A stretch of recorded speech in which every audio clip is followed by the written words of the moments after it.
예, 안녕하세요. 아미텍 코리아 지사장 김건화입니다. 오늘 이제 제가 들고 나온 주제는 3차원 이제 측정에 대해서 들고 왔고요. 계신 분들이 많은 공정 자동화를 하시기 때문에 3차원 데이터에 대해서 이제 많은 의심이 있으실 거예요. 아니면 이제 궁금증이 있으시고, 최근에 비전하고 스캐닝 시스템에 대한 더 많은 문의가 있었고요.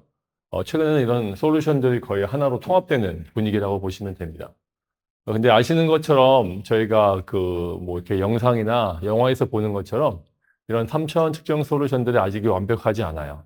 각자의 플랫폼이 자신들의 어떤 장점을 가지고 AI 시스템이 들어가면서 이제 정확도를 올리고요. 양산 라인에 들어갈 수 있는 부분을 갖다가 저희가 최적화시키고 있습니다. 크레아폼 같은 경우에는 3차원 스캐너, 저희가 3D 스캐너라고 부르는 그 하드웨어와 솔루션을 만드는 회사고, 비전들과는 다르게 이 3차원 데이터 전체를 처리할 수 있는 저희가 조금 무거운 어떤 용량의 그 측정 시스템입니다. 오늘 소개드릴 부분 같은 경우에는 크레아폼이 최근에 통합적인 솔루션으로 모든 플랫폼을 하나로 합치고 측정하고자 하는 하드웨어를 하나의 장비로 올렸습니다. 거기에 더해서 오늘 제가 따로 이제 여기 스마트 제조를 하시는 분들을 위해서 따로 추출한 내용을 말씀을 드리게 되면 간단한 플랫폼 옵션에 저희가 신제품 소프트웨어들이 올라가면서 컨셉이 바뀌게 됐는데 그중에 공정하고 가장 관련 있는 부분만 들고 왔습니다. 처음에는 역설계를 지원하는 부분이기 때문에 여기는 관심 별로 이렇게 관련이 없으시기 때문에 빨리 넘어가고 두 번째 내용부터 중요하신데 두 번째 내용부터는 아직까지 제조를 할 때 문제가 될 수 있는 3차원 측정에서 가장 저희가 챌린지한 포인트인데 시트 메탈 베이스의 어떤 기구물입니다. 대부분의 어떤 그 기구 형상물들은 캐스팅이라고 하는 파트를 제외하고는 어떤 얇은 철판을 갖다가 저희가 찍고 눌러서 만들게 되는데 이렇게 얇아지게 됐을 때는 측정하는 시스템들이 많은 한계가 있어요. 그래서 그런 시스템을 어떻게 측정을 해야 되는지, 그런 얇은 판재에서 정확한 3차원 데이터를 2D에 있는 어떤 그 표면에 있는 데이터 기반으로 어떻게 만들어내는지 그런 옵션을 저희가 하나 설명을 드릴 거고요. 저희가 그 다음으로 저희가 제조 공정 쪽에 나와 있는 부분은 특정한 포인트가 실제로 파트에서 불량이 생기게 됐을 때 그 부분을 저희가 재가공 처리를 한다든가 그 문제의 원인을 찾아야 됩니다. 이럴 때 사용할 수 있는 저희가 프로젝션 기능이 있는데 3차원 프로젝션 기능이 그 공정 라인상의 부품이나 아니면 공정 라인 쪽에 저희가 프로젝션을 해서 그 문제 있는 포인트를 해결할 수 있도록 3차원 측정 시스템과 연동이 되어 있습니다. 이 부분 설명드리고요. 마지막은 좀 관심이 많으신 분도 있으신데 OLP 쪽이에요. 그래서 OLP라고 하는 게 많긴 한데 3D 측정의 OLP는 저런 걸 사용을 하고 어떤 메커니즘으로 돌아가는지 그래서 아마 처음 말씀드린 얇은 판재에 모든 시트 메탈로 만들어지는 기구 형상물에 대한 부분 그 다음에 저희가 프로젝션을 해서 양산 공정의 분량을 사람의 눈으로 진짜 실시간으로 보던가 센서 시스템들이 그걸 따라갈 수 있는 어떤 부분 마지막으로 이제 OLP 부분 이 세 개를 갖다 집중적으로 보시면 좋을 것 같습니다. 저희가 시간이 굉장히 타이트하기 때문에 저희가 장표는 좀 많이 준비를 했지만 컴팩트하게 내용은 필요 없는 부분은 삭제를 하면서 넘어가도록 하겠습니다. 크레아폼은 크레아폼 OS라고 하는 걸 통해서 저희가 통합 플랫폼을 만들었고요. 저희 쪽에 있는 여기 보이시는 바와 같이 이렇게 저희가 심플레스트와 그다음에 유연성, 그다음에 저희가 하이엔드 플랫폼이라는 어떤 그 테마를 가지고 모든 UI를 갖다가 저희가 바꿨습니다. 크레아폼 같은 경우에는 전체 플랫폼을 웹페이지 형태로 바꾸고 사용하시고자 하는 프로그램 내에서 완벽하게 저희가 커뮤니케이션이나 관련되어 있는 어떤 그 어플리케이션이 통합되도록 한쪽에 온라인 링크를 갖다가 신설을 했습니다. 크레아폼 OS라고 하면 뭐가 향상된 거냐? 자, 일단 계신 분들 중에 스캐너를 많이 아시는 분들이 없을 수 있기 때문에 간단하게 설명을 드리면 모든 스캔에 대한 부분에서 어떤 특정 부분에 저희가 만약에 자동차를 예를 들면 자동차 측정을 한다라고 하면 특정의 어떤 한 부분만 정밀하게 보고 전체적으로는 어떤 쉐입이 중요하신 경우가 많아요. 그래서 실제 공정 라인에서 저희가 자동화를 구축한다라고 하면 측정하는 포인트는 결합되는 포인트만 되게 정밀하게 보고 나머지는 쉐입을 떠서 크게 분량이 있는지만 보시면 되는데 이제 그런 부분이 가능하도록 저희가 이제 스마트 레졸루션이라고 하는 기능을 추가를 했고 라이브 메쉬라고 해서 측정되고 있는 부분이 실시간 모니터로 올라가게 되면 문제가 발생하는 포인트가 시작된 부분으로부터 다시 측정을 할 필요가 없기 때문에 그 부분을 갖다 실시간으로 볼 수 있는 라이브 메쉬 기능이 있고 마지막으로 리얼타임 피드백이라고 하는데 전자 쪽이나 회로 쪽을 갖다가 측정을 많이 공정자동화를 해보신 분들은 이해를 잘 못하세요. 뭐냐면 이 기구 형상물들은 아날로그입니다. 실제로 만들어진 게 제대로 설계한 거랑 만들어진 거를 알기 위해서는 이 측정된 데이터 자체가 아날로그인 거를 스캔해서 올리거나 비전으로 찍어서 올리게 돼 있어요. 이 값을 여기서 측정이 잘못됐거나 측정된 환경을 저희가 판단을 하면서 피드백을 넣어서 다시 측정을 한다는 것이 굉장히 힘들어요. 전자전기나 어떤 그 FPGA 레벨의 측정 같은 경우에는 측정을 갖다 할 때 프로토콜로 움직일 수 있는 시그널들이 있지만 이쪽 같은 경우에는 트랜스미터랑 리시버가 없기 때문에 일방성으로 측정을 해서 끌어올려야 됩니다. 근데 그 기능을 크레아폼은 저희가 리얼타임 피드백이라고 해서 기능을 집어넣는데 이 부분이 어떻게 적용되고 아직까지는 저희가 기술의 한계구나 라고 보시면 될 것 같아요. 마지막은 저희가 타겟 디텍팅인데 요거는 티가 나질 않습니다. 오늘 설명을 들어도 아마 저 원래 되는 거 아니야? 이렇게 생각을 하실 거예요. 근데 3차원 데이터의 그 큰 자동차나 배나 비행기 같은 걸 하게 될 때는 정확도를 유지하려면 그 레퍼런스가 되는 포인트가 정확해야 되는데 그거를 저희가 삼각 측량법으로 올릴 수 있는 이런 거는 내부에 탑재가 됐다. 그냥 보시면 될 것 같아요.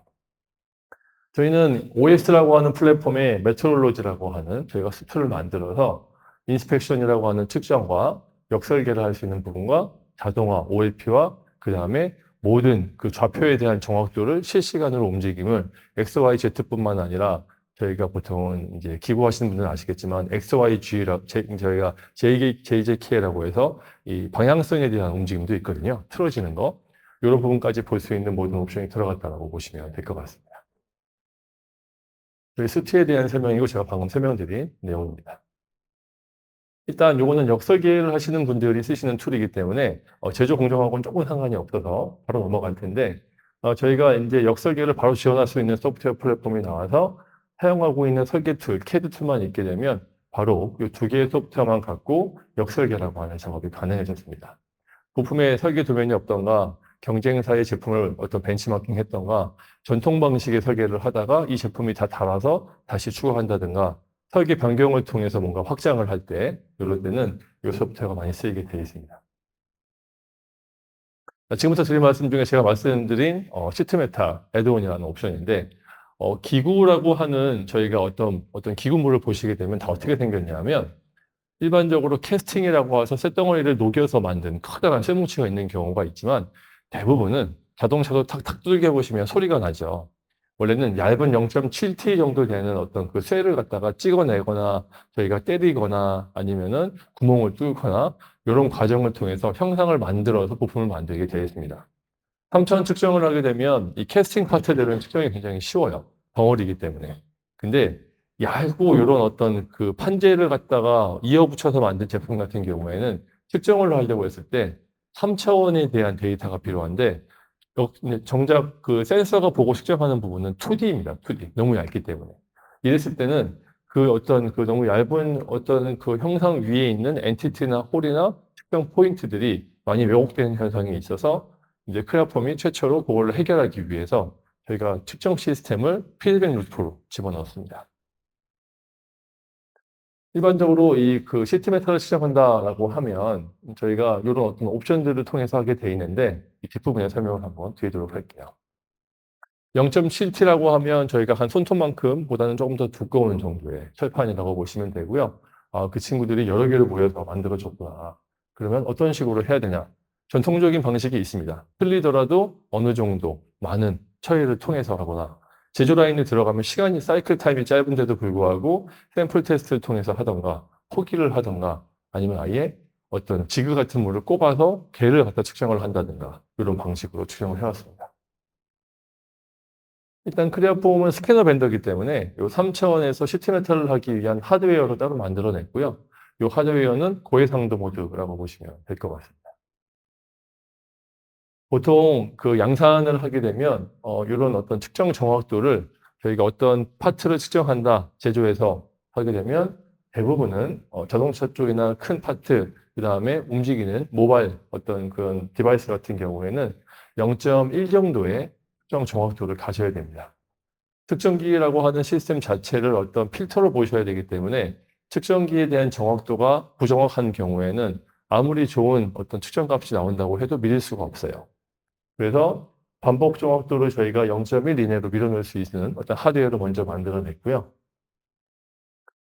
그러면 하드웨어의 어떤 그 격상만으로 하드웨어가 올라간다는 얘기는 측정을 하기 위한 시간이 많이 소모가 되거든요. 그럼 그것만으로 해결이 되냐? 되기가 쉽지가 않아요. 그래서 어떤 걸 만들었냐면 저희가 측정에 대한 모듈을 하나 만들어냈는데 컨셉 자체는 전통적으로는 측정하는 부분이 그냥 스캔이라고 하는 아니면 비전으로 먼저 찍어요. 찍고 나온 값을 결과값을 가지고 분석합니다. 이게 전통적인 방식인데 지금부터는 측정 플랜을 먼저 만들고요. 측정에 대한 플랜을 만든 다음에 저희는 스캔이고 비전은 이제 센싱이겠죠. 그 다음에 다시 측량을 갖다가 합니다.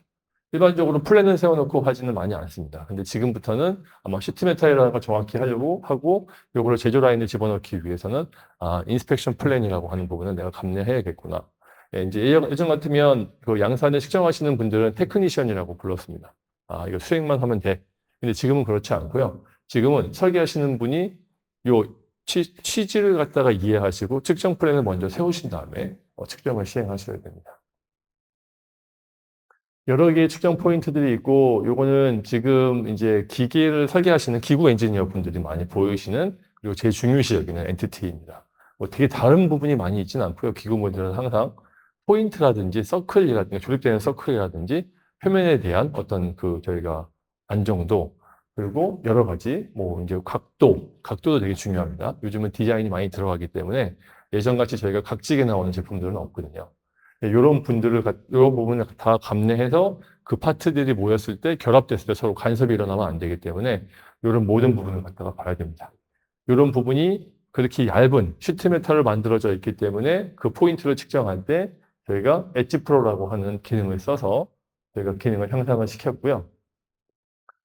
지금까지의 그 엣지를 정확히 하기 위해서는 되게 단순했습니다. 굉장히 높은 정확도의 하드웨어를 먼저 쓰고요. 비싸지겠죠. 그 다음에 해상도라고 하는 부분을 갖다가 엄청 끌어올려서 측정을 갖다가 오래 합니다. 오래 쏘거나 비전도 오래 쏘거나 아니면은 똑같은 측정 부분을 갖다가 여러 번 써서 평균치를 갖다가 만들어낸다든가. 그리고 인디케이터라는 게 없기 때문에 그 생산자나 아니면 품질 관리자의 판단으로 이 값에서 튀어나온 부분은 아웃라이어구나. 지우자 해서 필터를 억지로 걸었어요. 비전에서 머신러닝 하신 분들의 어떤 그 부분을 보면 측정 값을 갖다가 쭉 모아서 굉장히 튀는 값들을 갖다가 노이즈라고 이미 판단을 하세요. 근데 그 튀는 부분에 대한 경향성을 갖다 분석하지는 못하세요. 왜냐하면 그냥 그거는 없는 값으로 보십니다. 그런 판단을 통해서 하는 이유는 인디케이터라고 하는 게 없어요. 이게 맞게 측정되는지 아닌지를 구분할 수가 없습니다. 근데 그 기능을 저희가 집어넣었다라고 보시면 되고요. 그거 다 반대적인 측면에서 저희가 설명을 하나 드렸습니다. 처음에 저희가 도입한 개념은 인디케이터입니다. 인디케이터라는 거는 측정 장비가 측정을 충분히 했느냐 안 했느냐. 자, 아시는 바와 같이 측정값들의 집단은 다 저희가 통계적으로 모아서 특정값 이상이 되게 되면 예측 모델이 나오고 정확한 측정값이라고 저희가 얘기를 하게 되죠. 공정 자체에서 저희가 그 측정 장비들 자체에 대한 그 환경적 분석에서 통계적으로는 캘리브레이션이라고 얘기하는 장비 정확도는 한 2.5에서 2에서 2.5 시그마 정도로 검증된 제품들이 보통 나갑니다. 그 상태에 저희가 예측 모델을 넣기 때문에 장비 자체는 의심하실 필요가 없는데 양산에 들어가면 얘기가 달라지죠. 환경적인 부분도 있고 세팅도 다르고 각도도 다르고 이런 문제들이 있습니다. 그래서 아예 저희 플랫폼은 스캐너 자체가 3차원 데이터를 뽑아낼 때 걔가 충분한 데이터를 갖고 나온 값들인지를 갖다가 볼 수 있는 인디케이터가 들어갔습니다. 왼쪽같이 이렇게 빨간색이나 노란색이 껴있게 되면 이제 불충분하기 때문에 오른쪽같이 전부 녹색이 될 때까지 측정을 합니다. 그럼 전통적으로 어떤 방식으로 이렇게 시트메타 같이 납작한 2D에 가지고 측정하기 힘든 표면을 측정을 하였느냐? 이제 측정 장비를 오래 하신 분들은 아시는데 접촉식 프로브라고 하는 CMM 장비가 있어요. 그래서 XYZ 로봇 같은 로봇을 잠겨서 그 데이터를 전부로 하나 찍어서 좌표를 만듭니다. 이런 장비들은 굉장히 정밀한 센서를 가지고 움직입니다. 근데 제조 라인에 넣을 수가 없어요. 너무 느리거든요. 그래서 이 장비들은 보통 어떻게 하시냐? 샘플 테스트를 합니다. 항상. 그렇게 해서 완전 고든 시료를 갖다 측정을 하고 걔를 기반으로 양산이 들어가게 되면 이거는 디버깅으로 쓰는 용도지 측정 장비를 양산에 넣기가 쉽지가 않아요. 나왔다고 해도 진동에 또 취약하고 그런 부분이 있어요.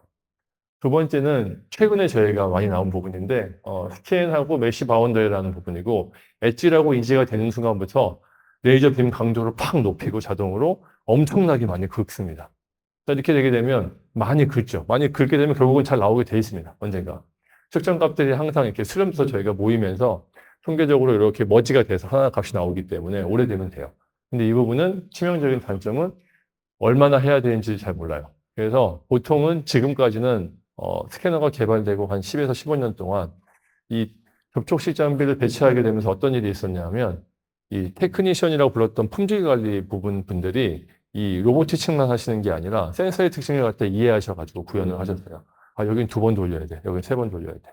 이번 시료는 반짝반짝 있는 모델이니까 4번 돌려야 돼. 이런 판단으로 하셨고 그 값이 튀었을 때는 그냥 아웃라이어 값으로 제거를 했습니다. 얘는 다 측정 안 된 걸로 하자.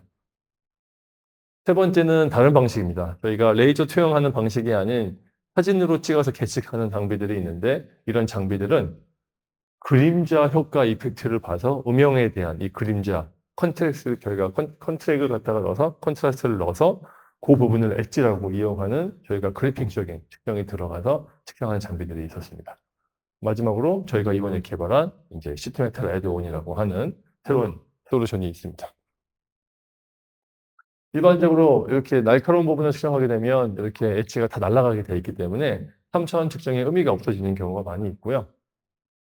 이렇게 전통적인 이제 콘트라스트 베이스 문제는 뭐냐 하면 측정을 정확히 하거나 시료가 반짝이게 되면 안막을 햇빛이 못 들어오게 막아야 돼요.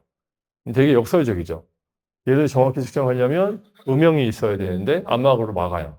그럼 이렇게 돼버리게 되면 정확도가 떨어집니다. 그래서 굉장히 적당한 조명을 켜야 됩니다. 그래서 양산하다 보면 제조를 한다는데 왜 자꾸만 라이트 조명 색깔을 갖다가 신경 쓰는 거야? 이런 경우가 있을 수 있지만 이런 방식을 썼어야 되기 때문에 전체적인 조명까지 디버깅을 할 때는 공정 라인에서 보시는 분들이 많았습니다. 크레폼 솔루션은 많이 설명드리지 않고 그냥 저희가 직관적으로 비디오로 준비했으니까 한번 보시죠. 측정 플랜을 먼저 합니다. 시트메탈에 있는 측정하고자 하는 포인트를 먼저 플래닝을 먼저 하고 나는 이 포인트를 측정할 거야 라고 기획을 하게 되면 이 형상에 대해서 저희가 엔티티별로 필요한 만큼의 데이터 샘플 개수가 이미 펌웨어에 올라갑니다. 그러고 나서 스캔을 갖다가 투영을 하게 되면 이렇게 충분한 데이터가 모이면 녹색으로, 모이지 않으면 빨간색으로. 이 인디케이팅이 충분히 되게 되면 저희가 이제 자동화 쪽에는 지금 작업이 들어갔는데 거꾸로 피드백을 줘서 로봇 시스템 쪽에 대한 OLP가 좀 더 머물 수 있도록 이렇게 조정을 하는 이런 형태로 저희가 개발을 했습니다. 설명은 되게 거창하게 들었는데 간단하게 나왔죠. 이 부분은 지금 3차원 스캐너 쪽에서는 아직 들어간 제품이 없고요. 아마 저희가 이 어떤 기능을 통해 또 많은 격차를 벌인 걸로 아는데 저 노하우 자체는 굉장히 엄청나게 많은 데이터를 모아서 생긴 옵션이라고 보시면 되겠습니다. 두 번째는 제가 말씀드린 바와 같이 레이저 프로젝션. 이 부분이 요즘은 조금 되게 핫하게 나오고 있어요. 예, 그래서 공정자동화 쪽에서 얘기가 나오는 부분인데 특정을 한 시료를 설계 데이터와 매칭을 하고 문제 있는 포인트를 실제 파트에 투영하는 일입니다. 투영하는 부분은 어디까지 가능하냐 하면 이렇게 문제 있는 부분에 대해서 잘라야 되는 면에 대해서 그 포인트에 대해서 바로 마킹이 가능하고 그 다음에 어느 부분인지 좌표가 가능하며 당연히 파트가 서 있지 않죠. 제조 라인이 움직일 때 같이 움직입니다. 프로젝션이. 그러면서 제작업을 보통 이제 작업이 쭉 들어가면 한국은 무인화를 자동화라고 생각하시지만 아직도 유럽과 그쪽에는 저희가 인더스트리 5.0을 적용하기 때문에 사람이 하는 거에 90% 정도로 대체해 주면 돼요. 마지막에 제작업은 보통 이 파트 자체가 비싸기 때문에 사람이 제작업을 하는 경우가 있습니다. 아니면 로봇이 따라가서 그 위치, 프로젝션 되어 있는 부분을 딱 찾아내서 탁 제조가 들어갑니다. 이렇게 저희가 보통 폴리싱을 한다고 하는데 그런 걸 하는 경우에는 저런 마킹이 꼭 필요합니다. 네, 이렇게 표현이 됐고 아예 여기에 튀어나온 부분이 얼마나 튀어나왔는지를 보고 싶으면 이제 아까 같이 이제 사람 세미 오토메이션인 경우에는 요거 같이 이렇게 공차까지 표시를 해줍니다. 그리고 크로스 섹션이라도 여기서 따야 된다. 아니면 저희가 조립 부위다. 이런 경우를 갖다가 보여주고요. 여기에 보게 되면 홀에 대한 조립을 해야 되는데 이 엔티티가 어떤 형상인지 그 위치에 정확히 해서 약간의 표현까지 해서 저렇게 보여줄 수도 있습니다. 어디 부분에 많이 쓰이냐? 자, 로봇 자동화는 그 암에 대한 리치가 어디까지 갈 수 있냐입니다. 아시는 바와 같이 자동차하고 UAM 같은 모빌리티가 이제 날개를 달기 시작하면서 10m가 넘어가기 시작했지만 그런 자동화를 완벽하게 자동화할 수는 없기 때문에 항상 사람이 제작업을 한다든가 아니면 큰 파트에 이어붙이는 선박이라든지 중장비 쪽이라든지 그다음에 중공업조 같은 경우에는 이제 이런 장비가 필수고요. 그리고 아까 제가 설명드린 바와 같이 로봇가 저 마킹을 갖다가 인지하고 마킹 위치별로 뭔가 작업을 하는 지금 사람의 무인화 과정이 들어갔기 때문에 이런 자동화 역시 자동차나 이쪽에서는 많이 들어가기 시작했습니다. 유럽에서 검증이 되고 한국으로 넘어오고 있어요. 파트에 대한 만들어낸 가치 자체가 굉장히 비쌀 때 자동차가 하이퍼캐스팅으로 넘어가게 되면서 부품 개수가 줄고 시티메탈이 줄었습니다. 대신에 그 하나의 파트가 굉장히 비싸기 때문에 예전같이 불량이 나면 버릴 수가 없어요. 그럴 때 이제 이런 솔루션을 많이 쓸 수 있습니다. 마지막 세션은 뭐냐면 제가 이제 그 OLP 설명을 드릴 거고요. 3D 스캐너는 OLP가 저런 식으로 돼 있구나라고 보시면 될 것 같습니다. 크레아톰이 독자적으로 개발한 VX 스캐너라고도 부르고 이제는 저희가 크레아폼 OS에 있는 오토메이션이라고 하는 OLP 같은 소프트웨어가 있고요.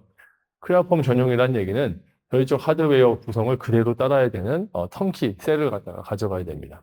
그랬을 때 장점이 있고 다양한 로봇과 다양한 레이아웃이 나왔을 때 쓸 수 있는 저희 SI 벤더가 쓰는 메트롤러고 하는 되게 파워풀한 소프트웨어가 있는데 요거는 스캐너 전용은 아니고요. 뭐 용접이나 이런 전체적인 용도에 다 쓰신다고 보시면 되겠습니다. 간단하게 프로세스는 저희가 그 자동화 장비를 구축할 때는 전체적인 정보를 먼저 습득을 하고 저 OLP를 사용해서 시뮬레이션 레이아웃을 잡은 다음에 설계에 들어갑니다.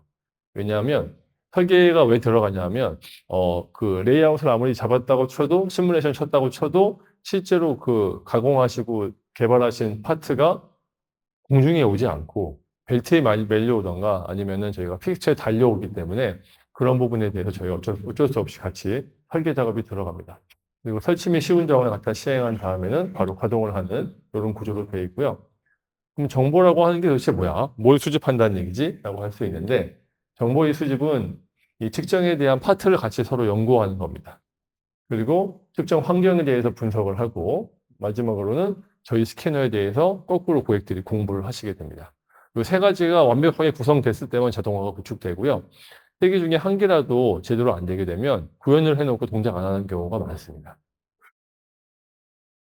레이아웃은 저희 쪽 OLP는 딱 구성된 셀이 있기 때문에 많이 할 게 없어요. 저희 쪽에는 그냥 데모 셀의 파트를 가져와서 시연하시고 결과 나오는지 보시면 되고 그 뒤에다가 MES 붙이고 나와 있는 결과값을 갖다가 테이블에 넣으셔서 다시 가공 처리하는 그런 소프트웨어를 저희 쪽 SI랑 같이 개발하시면 됩니다.